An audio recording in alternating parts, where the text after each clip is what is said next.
Ya. Listo, entonces. En lengua y cultura, ¿con qué subtemas me voy a encontrar? Primerito está variedades lingüísticas, luego está un tema que se llama cultura escrita, pero en realidad en cultura escrita lo que hemos tratado de desarrollar es cómo ha cambiado la cultura escrita a partir del aparecimiento de todo este boom digital. Y finalmente está la parte de normativa app. Normativa app sí me interesa un montón que para mañana ustedes ya tengan revisado, chicos, la parte teórica de normativa app, ¿ya? Vamos a empezar entonces con el primer ejercicio que corresponde a la parte de variedades lingüísticas.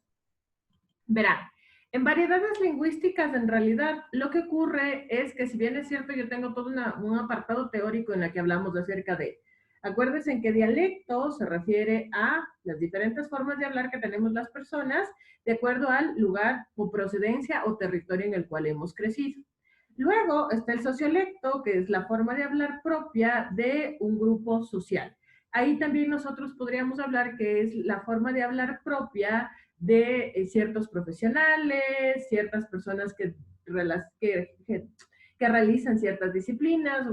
De ley, ustedes alguna vez han subido a un taxi y han escuchado como suelen hablar como en código los taxistas. Eso es parte del sociolecto. A más de que obviamente una persona que pertenece a un nivel socioeconómico bajo va a tener una forma distinta de hablar a la que tiene una persona que pertenece a un estatus socioeconómico alto, ¿ya? Normalmente nosotros a las personas que pertenecen a los estratos socioeconómicos altos les solemos decir que son unos gomelitos porque parece que hablan con la papa en la boca, como que no se hubieran sacado la papa en la boca.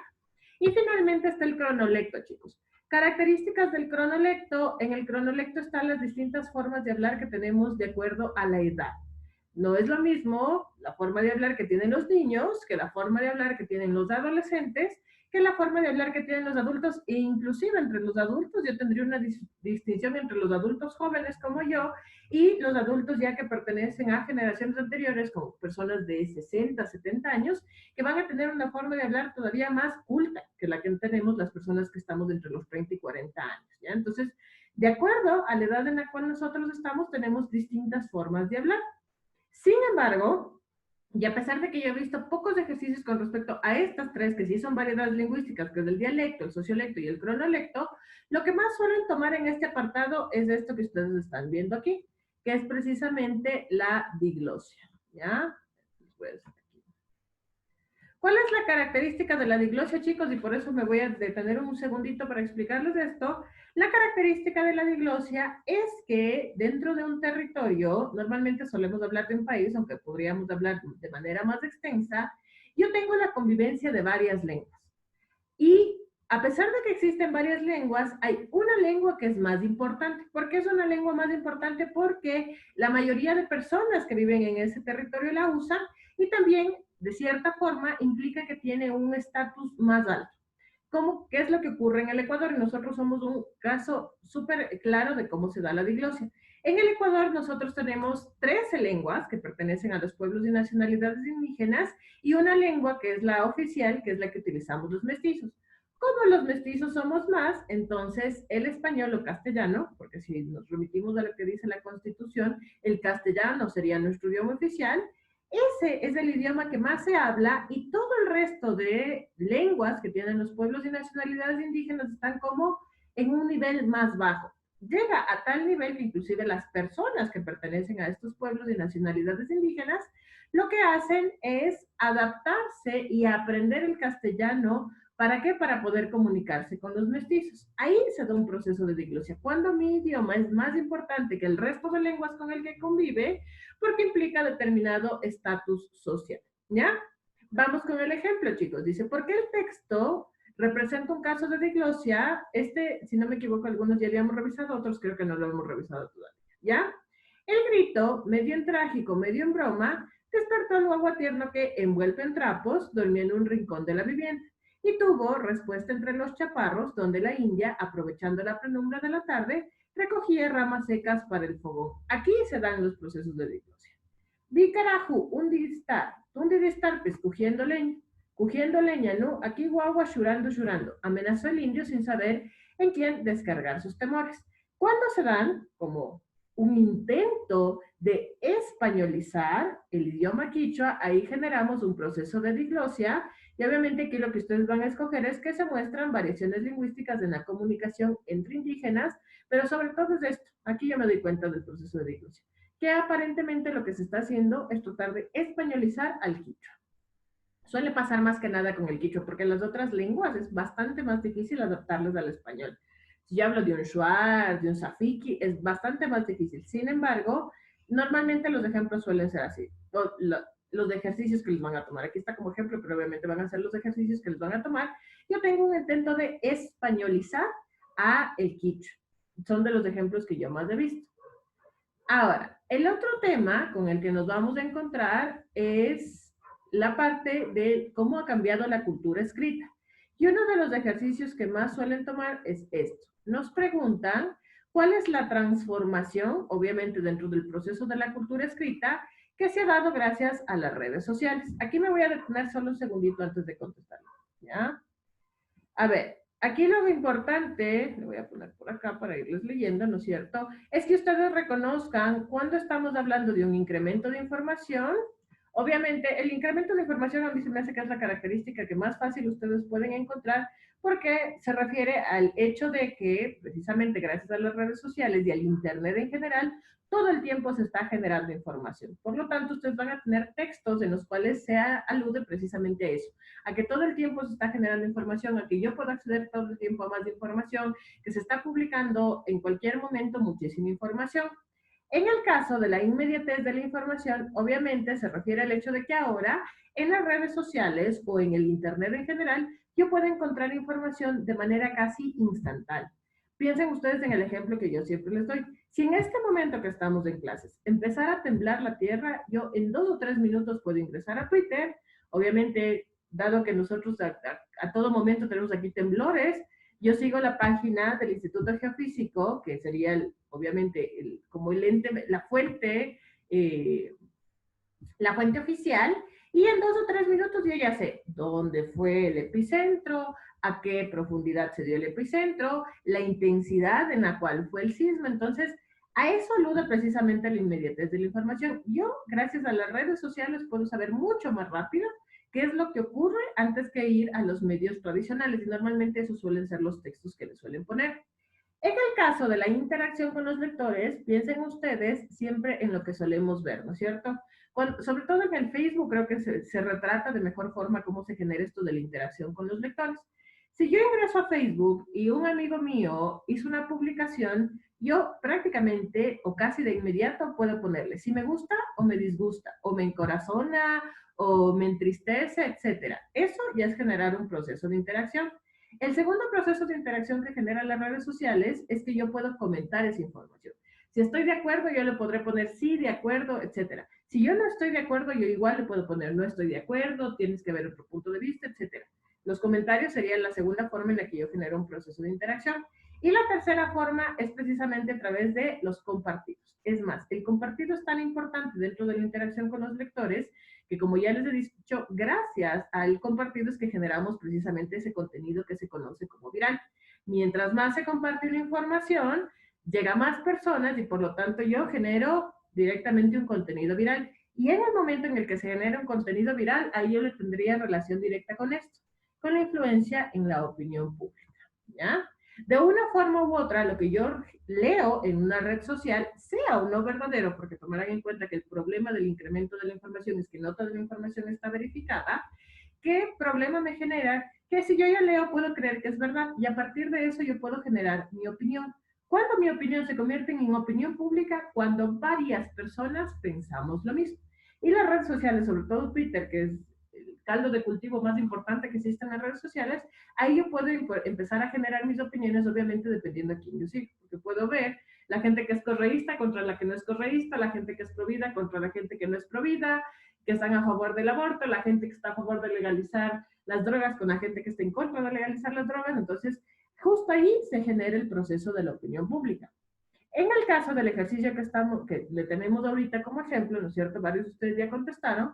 Precisamente de qué me habla, me dice que Twitter genera narraciones de sucesos casi en tiempo real. Yo no podría decirle en tiempo real porque no es que yo estoy generando en ese momento, pero sí a los segundos de lo que ocurre yo ya puedo tuitear. Tal y como pasó durante cuando se dio el terremoto aquí del 16 de abril, yo en realidad ya sabía información gracias a las redes sociales antes que por otra forma. Y otra característica también que es, denme un segundito que estaba la parte en la que yo puedo descubrir a qué transformación se refiere. Aquí. Que Twitter se ha convertido en un altavoz social que permite narrar un acontecimiento mientras se desarrolla. Claro, y si en este momento se da un sismo, yo podría poner sismo en Quito, y después, ¿qué hago? Retuiteo, por ejemplo, ya la información oficial. Entonces, claro, en este momento, precisamente, o más bien con este ejemplo que estamos aludiendo, a la inmediatez de la información, ¿ya? Prácticamente se narran los sucesos casi en tiempo real. Yo no podría decir que es en tiempo real exactamente, pero es casi en tiempo real. Y finalmente, el otro tema con el que nos vamos a encontrar es precisamente normativa APA. Ahí está, ¿no es cierto? Aquí sí yo debo tener claro algunas cosas. Normalmente me van a poner ejemplos de normativa APA.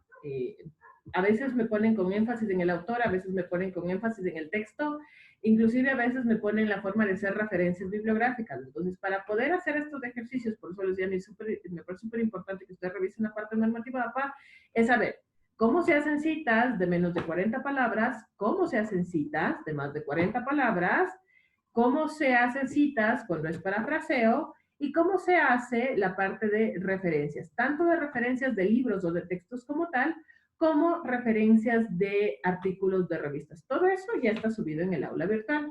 Claro, en este ejemplo, ¿qué es lo que me dice? ¿No es cierto?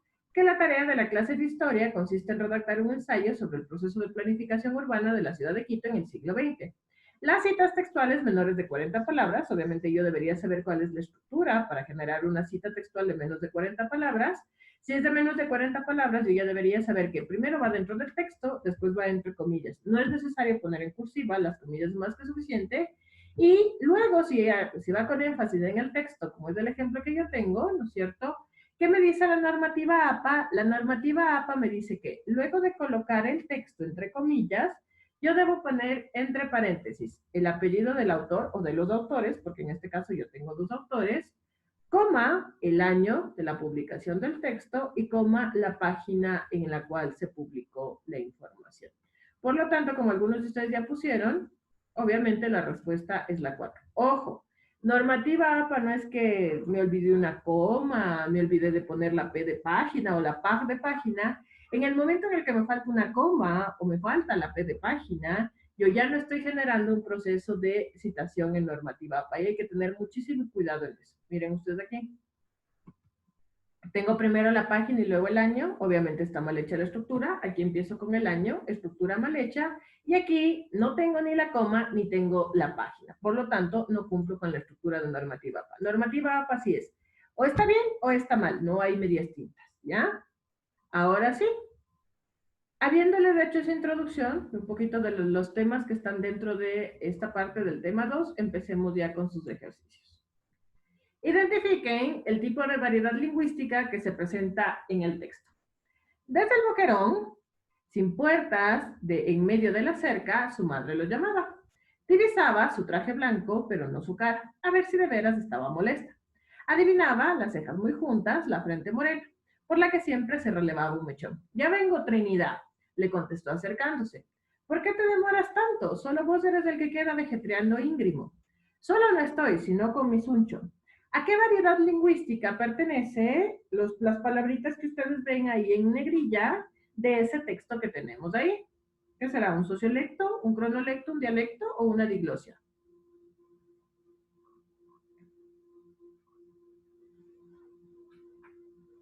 ¿Seguro es diglosia?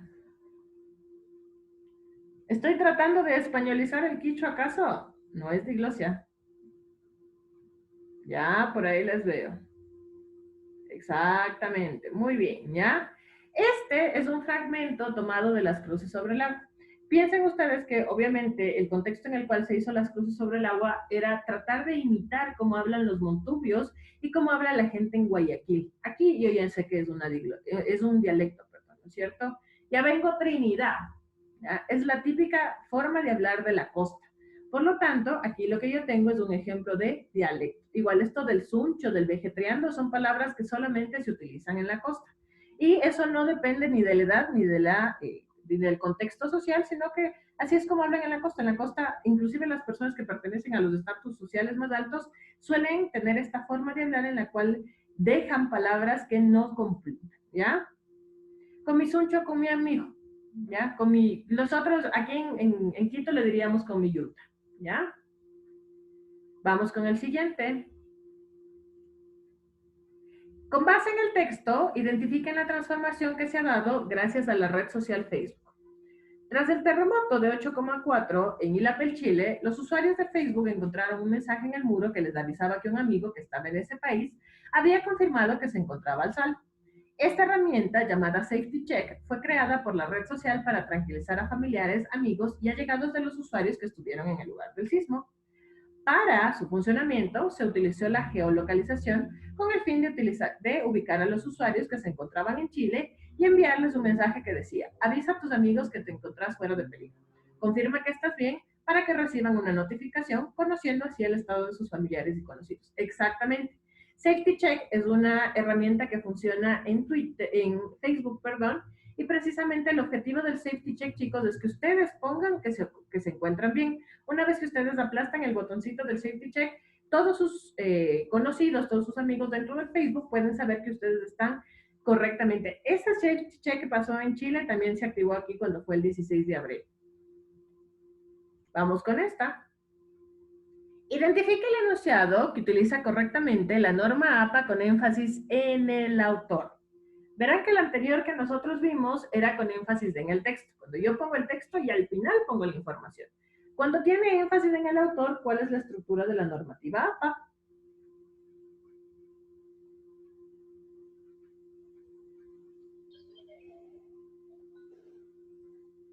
Ya, muy bien, señor Flores. Exactamente, ¿ya? Cuando yo tengo énfasis en el autor, la estructura cambia de la siguiente forma. Pongo el autor, luego va entre paréntesis el año, luego va la información que yo tomo del autor y finalmente va la página, tal y como tienen en el ejemplo número 1. Ahí yo puedo saber que tengo una cita, obviamente de menos de 40 palabras, pero cuyo énfasis está en el autor. En este caso yo tomé un texto de Foucault que fue publicado en el año 2001. La parte que estoy citando es solamente lo que dice acá. No existe civilización sin locura y está en la página 45 de algún texto que él publicó. Vamos con esta. El siguiente fragmento del texto presenta un caso de diglosia debido a que, pero no todos somos reporteros. Así que más tarde nomás me encuentro en la tienda con un señor que pide chuyapán y la tendera le entregó un chuyapán, como era de esperarse. La misma señora montaría en cólera si supiera, cómo se ve por la rendija de la puerta apenas abierta, que su hijita, en vez de hacer los deberes, está changada con el vago del enamorado en la trastienda. Peor todavía porque además están muchando. ¿Ya? Aquí tengo algunas palabritas que vienen del quichua, ¿no es cierto? Tengo chuya, tengo changada, tengo muchando, ¿ya? Esas son características propias del quichua tratando de españolizarle, ¿ya? Entonces, ¿qué es lo que ocurre aquí para que se presente una diglosia? Que se muestra el uso de ciertas palabras quichuas en un texto en español. Otra cosa que también me suelen tomar dentro de la cultura escrita es precisamente la parte de fuentes académicas, ¿ya? Aquí está un ejemplo o un ejercicio de fuente académica. Dice, para preparar una exposición sobre educación y nuevas tecnologías, un estudiante consulta bases de datos digitales y otros recursos web en busca de fuentes de información técnica y académicamente acreditadas. Seleccione las fuentes a las que debe recurrir el estudiante. ¿Ya? Este ejemplo, con algunos que ya estaban en el curso, ya los habíamos visto, ¿no es cierto? ¿Qué fuentes son oficiales? Obviamente, si yo estoy hablando acerca de educación y nuevas tecnologías, hablaría del Ministerio de Educación y el repositorio de Flaxo antes. Ya les había contado que revistas de insumos tecnológicos no necesariamente es una fuente académica, porque normalmente las revistas suelen ser para vender ciertas cosas, más si me habla de insumos tecnológicos, estoy segura que es una revista que lo que busca es vender ciertos insumos tecnológicos, y las enciclopedias libres nunca son una fuente oficial o una fuente académica porque cualquier persona puede generar un usuario y una contraseña y puede hacer la modificación de la información. Por lo tanto, aquí la respuesta es la 1 y la 2. Vamos con esta. Identifiquen el enunciado que utiliza correctamente la norma APA con énfasis en el texto.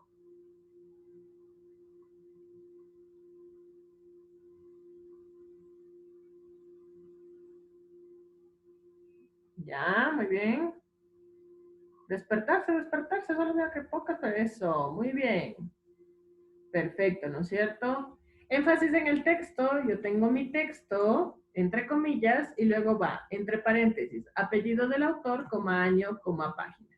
La única que cumple con esa estructura es obviamente la número 2, ¿ya? Está este texto tomado de Korinsky, que ha publicado algún texto en el 2015, y la página en que se encuentra es la página número 8. Vamos con este. Para realizar una consulta sobre los derechos y garantías del estudiante en la universidad y sus derechos ciudadanos, se procura recopilar datos de distintos recursos en las páginas web, fuentes fiables y veraces con avales que certifiquen la calidad de información. ¿Ok? El resto están dormidos, 3 están despiertos. Eso. Despertarse, despertarse. ¿Ya? Si yo estoy hablando de derechos y garantías del estudiante y derechos y garantías del ciudadano, obviamente, ¿dónde voy a encontrar yo los derechos y garantías de los ciudadanos? Dentro de la Constitución del Ecuador, no importa si es digital o impresa, me da lo mismo, es exactamente la misma información. Y si hablamos de derechos y garantías de los estudiantes, obviamente ahí mi página o mi fuente oficial debería ser la página del Ministerio de Educación y su reglamento. Vamos con este. Con base en el texto, identifiquen la transformación que se ha dado gracias a la red social Twitter. La petición de una disculpa del presidente de México parece sintonizar un estado bastante común que encarnan las personas en las redes sociales de nuestra era de lo políticamente correcto. El estar ofendidos, el indignarse como derecho antes que cualquier cosa y dedicar su energía a defender este derecho, confundiendo el conocimiento con la opinión y el mundo virtual con la realidad, o como dice una periodista rusa, si no sabes de qué estás ofendido, no te preocupes, pues Twitter te avisará de que debes de estar ofendido.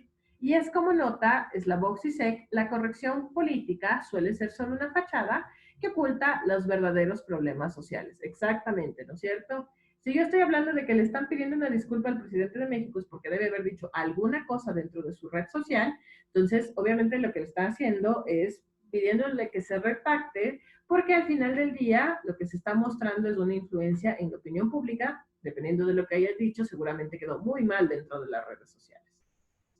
Vamos con el siguiente. En la clase de neuropsicología, el profesor trata el tema acerca de los principios de la neurología y trastornos. Al finalizar la clase, les pide a sus estudiantes que realicen un ensayo de 5.000 palabras acerca de las alteraciones del lenguaje y trastornos más comunes. El formato de esta tarea consiste en investigar mediante fuentes confiables en revistas digitales, portales científicos y buscadores académicos. De estos últimos, seleccione cuál no es un buscador académico. Exactamente. Perdón, guau, el hambre, ¿ya? De estos 4 que yo tengo aquí, el único que no es un buscador académico es Moodle, porque obviamente Moodle es una plataforma que está hecho para generar un aula virtual. Cielo, Google Académico y Eric sí son buscadores académicos, sobre todo Cielo y Google Académico, yo creo que son de los buscadores académicos que más se suelen utilizar. Selecciona la característica de la fuente de información a la que se hace mención. Posterior de haber recopilado la información necesaria en su primera investigación, el maestro de bioética ha enviado a sus estudiantes a profundizar el tema en fuentes como revistas digitales, documentos y noticias de prensa. Estas fuentes de información corresponden a fuentes secundarias. Su principal característica es, ya, muy bien, el resto, despertarse, despertarse.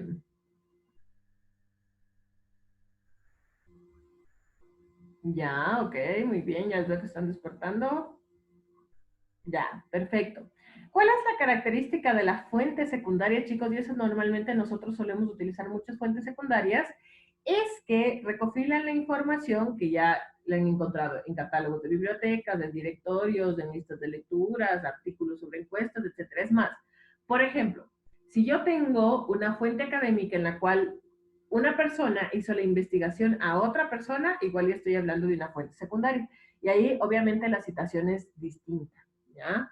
Porque si yo quiero referirme a lo que me dijo la primera fuente, pero no es mi primera fuente, sino es mi segunda fuente, ahí se genera otro proceso de citación.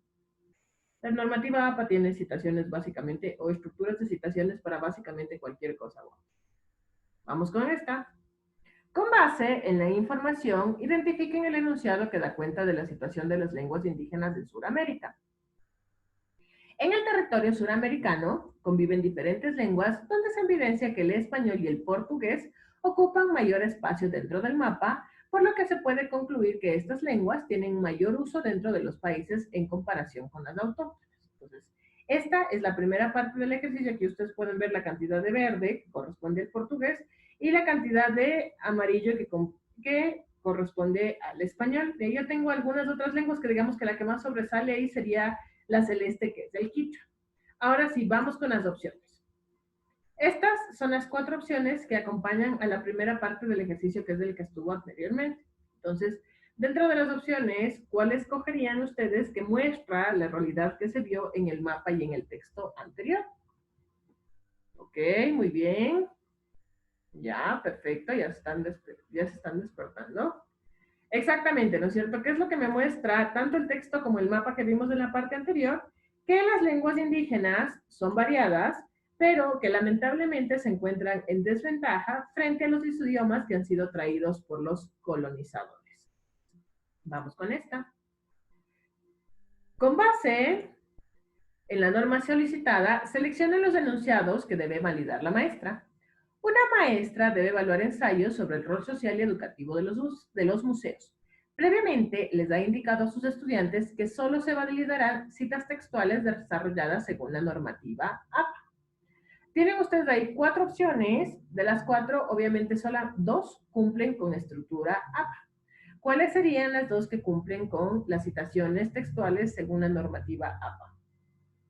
Ok, ya les veo, muy bien, perfecto, ¿no es cierto? Aquí está, la una, obviamente aquí tengo autor Villares y Cabezuelo, año 2012, página 87. Como ven aquí, no tengo ni la coma ni tengo la página, aquí tampoco no tengo ni la coma ni tengo la página y aquí está la otra. Esta cita fue tomada de GEL en el año 2016, página 33. Por lo tanto, las citaciones que están bien son la 1 y la 4. Perfecto. Con base en el texto, identifiquen el cambio que se dio gracias a la era digital. El libro, desde siempre, ha permitido la difusión y conservación de la cultura. La manera de leer, tal y como la conocíamos, se ha modificado con el advenimiento de la era virtual y el aparecimiento del libro digital, y su uso ha aumentado exponencialmente.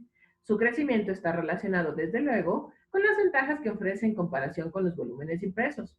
Entre las principales se encuentra el hecho de que ocupa menos espacio. Esta es una de las propiedades más valoradas por quienes prefieren el libro electrónico, además de su portabilidad. Lo descrito anteriormente brinda una alternativa para las personas que gustan de viajar, ya que un solo libro podría no ser suficiente y al contar con un formato digital, puede llevar algunos libros sin excederse en el peso. Exactamente. ¿Qué es lo que me están describiendo en el texto? Que gracias a que los libros ahora son digitales, yo puedo llevar en un soporte digital varios textos, ¿ya? Puedo llevar solo mi computadora, puedo llevar solo mi tablet, inclusive podría tenerle yo en mi smartphone y ahí yo puedo tener varios libros ahorrando espacio y teniendo una gran portabilidad gracias al cambio de la era digital. Con base en el texto, identifiquen la fuente adecuada de consulta. Según un informe de la UNESCO, en América Latina y el Caribe existen más de 32 millones de personas analfabetas. Los estudiantes de tercero de bachillerato quieren conocer acerca del porcentaje de la población adulta y joven analfabeta en el Ecuador. Además, quieren investigar cuáles son las provincias más afectadas con el fin de hacer un proyecto de alfabetización. ¿A quién yo recurriría para saber la cantidad de personas jóvenes y adultas que son analfabetas en el Ecuador y además de eso saber en qué provincias están? Exactamente, muy bien, ¿no es cierto? Ahí yo a quién debería recurrir a el Instituto Nacional de Estadísticas de Censos, o más conocido como INEX. Normalmente datos de corte social y de provincia siempre suele tener el INE. No muy actualizados, la verdad. Se supone que en este año debíamos hacer un nuevo censo, pero dadas las circunstancias ya no se va a hacer. Pero ahí siempre suelen tener bastante información importante.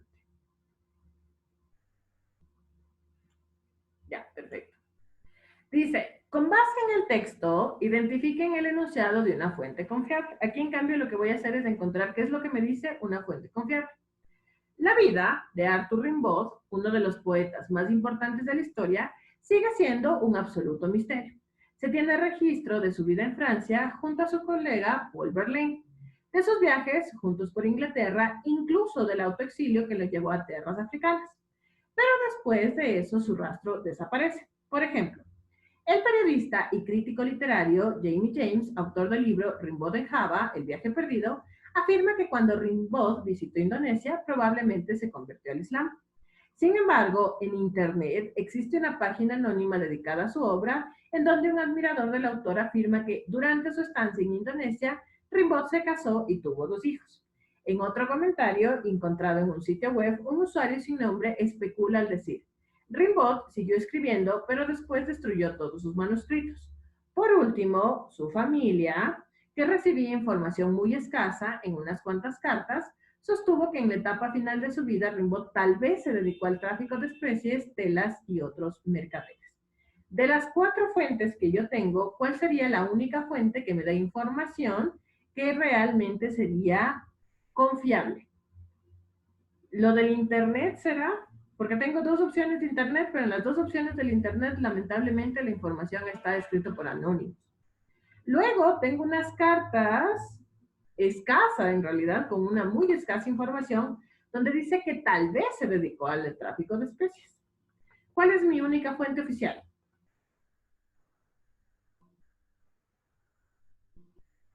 En esta sí los veo confundidos. A ver, aquí tengo un autor, Jamie James, que escribió este libro, Rimbaud, en Java, el libro perdido, donde él afirma que Rimbaud, cuando visitó Indonesia, se convirtió al Islam.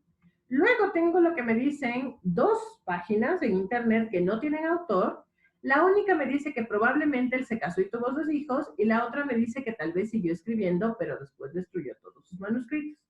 Y la última finalmente me dice que tal vez la familia, ojo, pero verán que dice que la familia que recibía muy escasa información, sostuvo que en la etapa final de su vida tal vez se dedicó al tráfico de especies de telas. ¿Ya?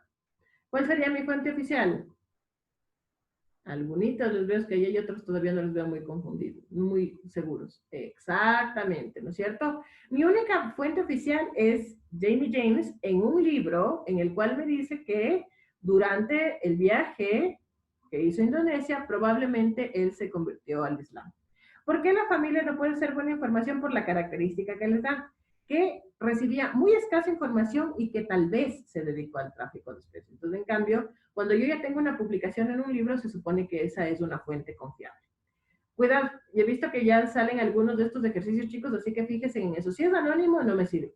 Y si de la familia me dice que tiene muy poca información, obviamente no cumpliría con la característica para ser una fuente confiable. Vamos con esta. Con base en el texto, identifiquen la transformación de la cultura escrita en la red social Twitter. Todos conocen a @Richard Carapaz. Entregó la camiseta que portó en su gran victoria a @Lenin Moreno. Este evento fue cubierto por @Ecoavisa de una forma impecable. La camiseta, que ahora se exhibe con tanta gloria en el Palacio de Carondelet, representa la fuerza de todo un país que gritó #GrandeCarapaz. Muy bien, ya les veo algunos que están contestando. Perfecto, ¿no es cierto? Esta también es otra característica propia, no solo de la red social Twitter, sino de las redes sociales en general, que lo que hacemos es utilizar ciertas etiquetas digitales como parte fundamental de la constitución del mensaje. Utilizo los arrobas, es decir, les estoy etiquetando a las personas que tienen esas cuentas, y finalmente el uso de hashtag, ¿no? ¿Para qué me sirven los hashtags? Para que se junte, digamos, el contenido de cierta información que trata como la misma temática. Ya, vamos con este. Con base en el caso, identifiquen el postulado acorde al análisis de las fuentes. Juan escuchó la conferencia de un veterinario, el cual sostenía, entre otros postulados, que los gatos pueden aprender trucos. Con el deseo de educar a su gato, buscó más información en una enciclopedia virtual. Dicha enciclopedia afirma que el éxito biológico que han adquirido los mamíferos se debe a la espectacular evolución de su sistema nervioso, que les ha permitido desarrollar una actividad psíquica superior y unas normas de conducta, aprendizaje, cuidado de la prole, entre otros. Muy rentable desde el punto de vista biológico. ¿Qué es lo que me dicen las fuentes en este caso?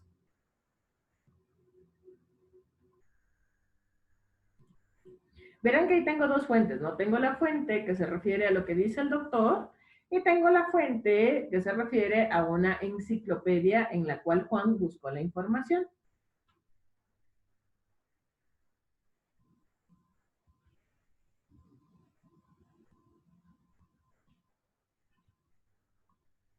Seguro lo que dicen las dos fuentes tienen semejanza.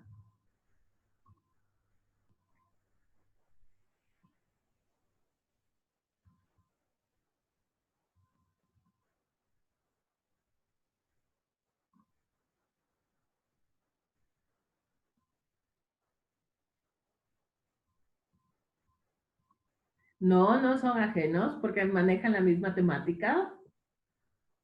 Les voy a dejar con este ejercicio.